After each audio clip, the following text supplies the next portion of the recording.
Hello everyone and welcome to the Compak Market Wrap for August 7th, 2020. I'm Moe Ansari and thank you all for tuning in as you have been doing to the daily radio broadcast that I do for the last 30 years. And as you know, I'm also the president of Compak Asset Management and the chief investment officer. Been doing this for about 42 years now, managing money. And it's been a lot of fun, and I hope I share with you some ideas, what we're thinking about, what happened this week, what to look forward to next week. Again, don't forget to download the app. You can get it directly on your iPhone. It's a free app. All you have to do, go to the Apple Store and type in Market Wrap with Moe Ansari.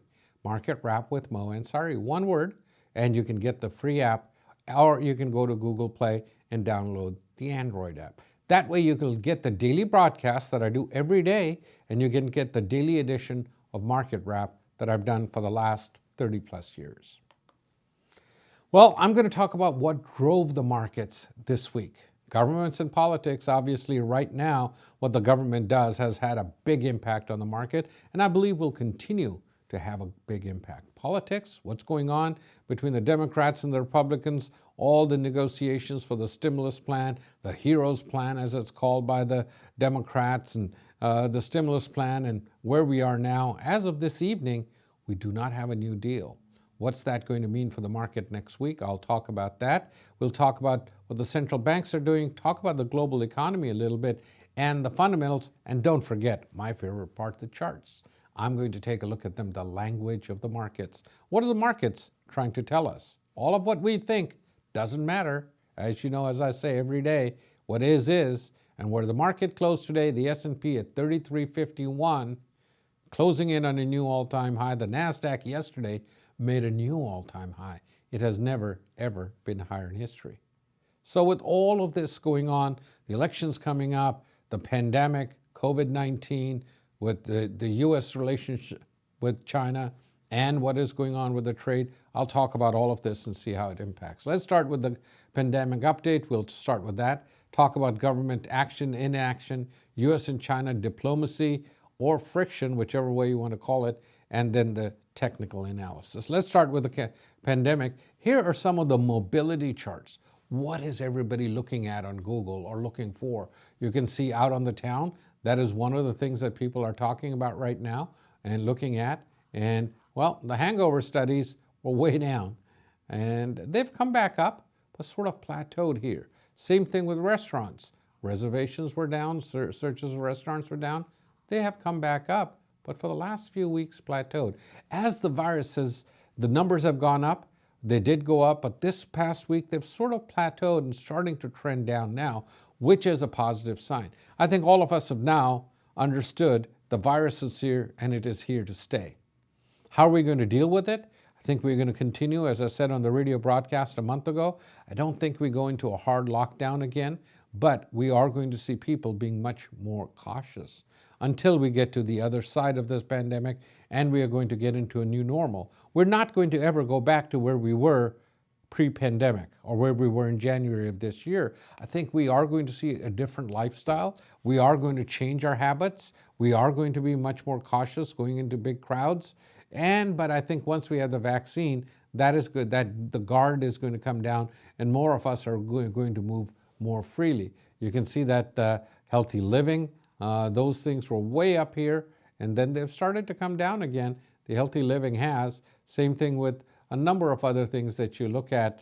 Home entertainment, you can see that people are buying. A lot of people are doing they're cutting their hair themselves, so they're looking for clippers, or they're dyeing their hair themselves, or they're looking at Netflix. Talking about Netflix, we did get the earnings on Disney, and they have 100 million subscribers to Disney Plus. A big surprise. And Disney stock was up, and it was up nearly 10% in a day after earnings, and people are saying, wait a minute, Disney could become another Netflix. Yes, it could. They're up to 100 million subscribers now, much faster than anybody thought, and they have what is called a great vault.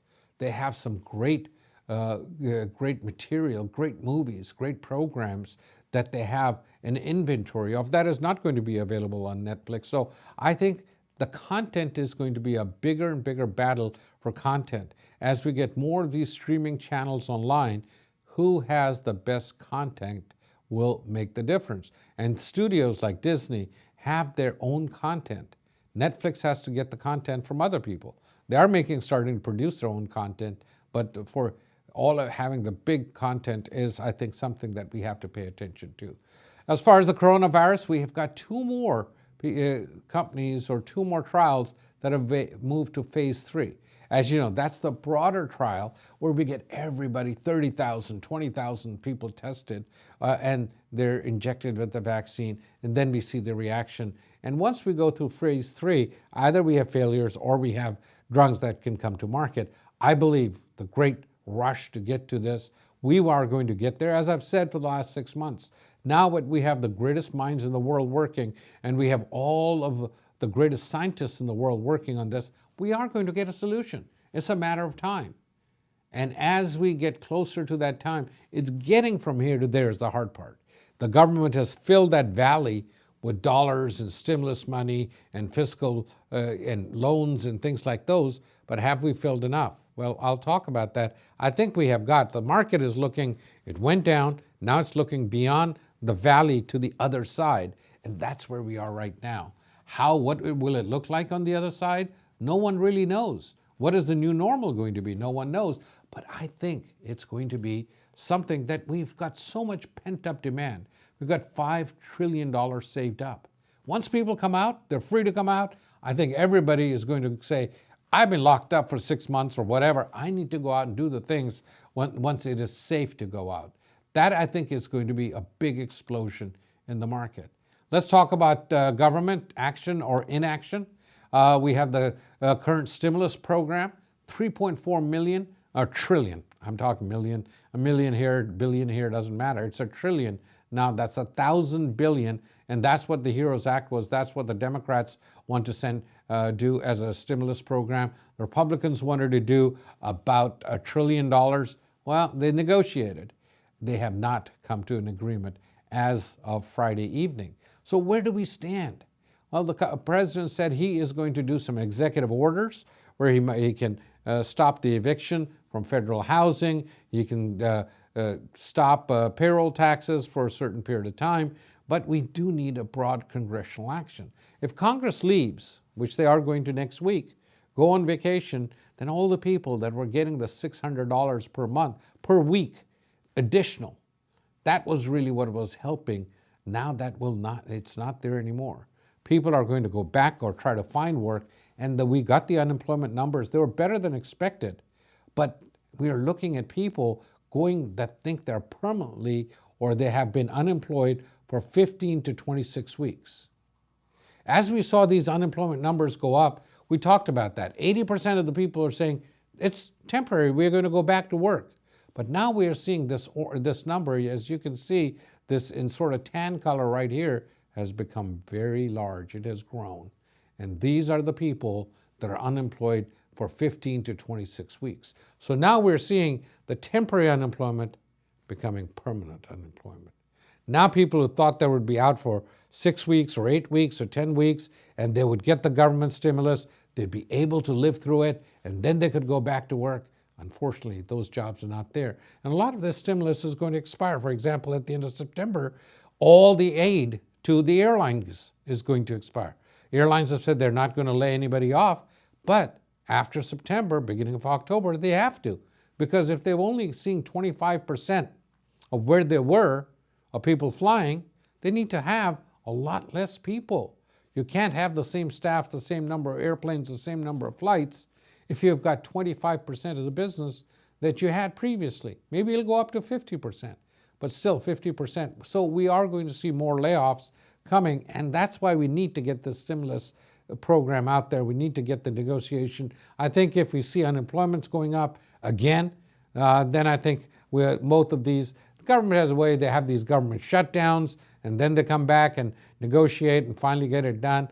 I thought they would get this done, but politicians being politicians, they're trying to exact the most amount of pain that they can on the other side. Who will give in first depends on how much pain there is, unfortunately, in the country. The country has to go through it for these Democrats and Republicans to get together. We are seeing a bond boom where the Fed has come in and guaranteed a whole bunch of these bonds, and so people realize that, and you can see the money coming into bonds here has shot up dramatically, and it keeps going up dramatically, the amount of money flowing into bond funds. And interest rates go down, bonds go up. Have you seen interest rates? And they're expected to stay low. As a matter of fact, we could get a statement from the Federal Reserve that they are going to keep rates low until inflation gets to 2% and stays there for a period of time. We are seeing problems between U.S. and China. We are going into this bipolar world where the president signed an executive order last night that within 45 days, U.S. individuals and corporations cannot do business with WeChat or TikTok, and given TikTok 45 days for another company to buy those, and China has called this a smash and grab thing. But the Chinese have done this for all along. They do not give our companies free access to the Chinese market unless you open an office, unless you do this. So now we're saying, hey, if you want to do business in the U.S., you've got to get a local partner. Microsoft has said it's going to buy TikTok. They are in negotiations. We'll see if those go through or not. Again, this is becoming a digital battlefront. You heard me 20 years ago say the next war is going to be a trade war. It's going to be trade wars, and that's where we are now. So China is going to develop economically, and they're not going to do what the Soviet Union did, where they did not develop economically, but militarily. When the economy collapsed, so did the military. The Chinese said, look, we're not going to develop our military, we'll develop our economy first, and then we'll develop our military. And that's what they're doing now and starting to flex their muscle. Will China become a responsible player in the global economy? We have to wait and see. If they continue the policies they're doing, it will not work. Washington has changed. Democrats and Republicans both are falling over each other, trying to show who is tougher on China. So China has to make some decisions. Business as usual is over for China. They have to come and become responsible business partners. How will that go? Will they become that? Or will we start to totally decouple? We're already decoupling from China, or totally decouple, and will China decouple from the rest of the world? Will the rest of the world continue to do business with China? How much business are they going to do? Are they going to, like Huawei, a lot of countries were saying we're going to use the 5G that Huawei has come up with, which is government subsidized, and all the information that goes through the internet over the Huawei routers goes to the Chinese government and the Chinese military. Well, the U.S. urged the Europeans. Now the British have fallen. They said, no, we're not going to use Huawei. Are the Europeans going to go? Those are decisions I think that we're going to see that will change. But this is a war or a digital battlefront that is just starting to heat up. I believe it's here to stay, and it's going to last a period of time. How much business does China, and it depends on how much China wants to be part of the world order, we'll have to wait. Let's take a look at the charts, the language of the markets, as I call it. As you know, it's my favorite day. I do a section in the daily broadcast every day where you can get a daily update. Well, the market, I was worried about this gap that we had on the S&P, which is where the entire COVID decline started. It got filled at 33.28.